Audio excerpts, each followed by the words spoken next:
Welcome to the last breakfast. Please enjoy the video. In this video, I will show you how to make quinoa with salmon. First, let's get our quinoa ready.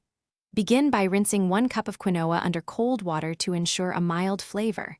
Then, combine it with 2 cups of water or broth in a saucepan.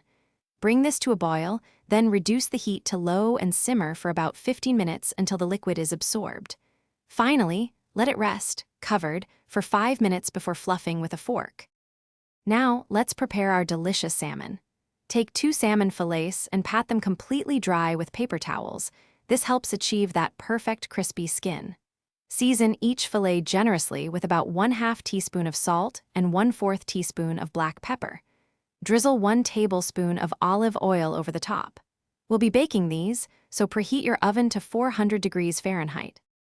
With your oven preheated, it's time to cook the salmon. Place the seasoned fillets skin side down on a baking sheet. Bake them in the oven for approximately 12 to 15 minutes.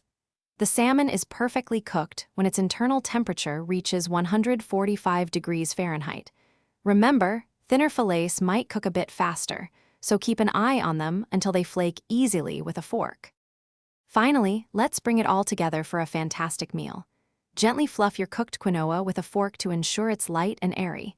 Divide the warm quinoa evenly onto 2 plates, creating a nice base. Carefully place 1 perfectly baked salmon fillet on top of each quinoa portion. For an extra touch of freshness and flavor, consider garnishing with some fresh herbs like parsley or dill. Enjoy your easy and healthy meal.